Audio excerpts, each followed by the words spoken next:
আসসালামু আলাইকুম গাইস, আমরা চলে যাচ্ছি আজকে আমাদের বাইক নিয়ে। আমি আমার ফ্রেন্ড জহিরুল দুজন মিলে, প্লাস সাথে একজন ফ্রেন্ডও ছিল, তাদেরকে নিয়ে চলে যাচ্ছি আমাদের নেত্রকোনা উপজেলার মোহনগঞ্জ জেলার পৌর শিশু পার্কে। এই যে আমাদের পৌর শিশু পার্কের বাইরের ভিউ। এত সময় এরকম ভিড় থাকে না, কিন্তু আজকের এই দিনে পা ফেলার মতো জায়গা নেই, ভিতরে তো ঢুকতেই পারতেছি না। তারপরে অনেক কষ্ট করে ভিতরে ঢুকলাম, দেখলাম যে অনেক মানুষের ভিড়, প্রচুর মানুষ, হাঁটার মতো অবস্থা নেই। তারপর আমরা কয়েকটা টিকিট নিয়ে ঢুকলাম ভিতরে দেখার জন্য, কিছু নাই। তারপরও আজকের দিনের জন্য এরকমভাবে সাজা হয়েছে যে যার কারণে ঢোকার পরপরই আমাদের চোখের সামনে পড়লো একটা বিগ ঝর্ণা।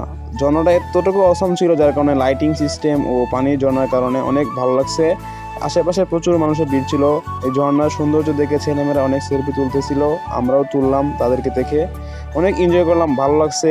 আর আমাদের এই পৌরসভার ভিতরে আমি মনে করি যে আপনি যদি আসেন বা আপনাকে যদি আসেন এই আমাদের পৌরসভার পৌর শিশু পার্কে, তাহলে মাস্ট বি ভালো লাগবে। ওকে গাইজ, তাহলে আল্লাহ হাফেজ, ভালো থাকবেন।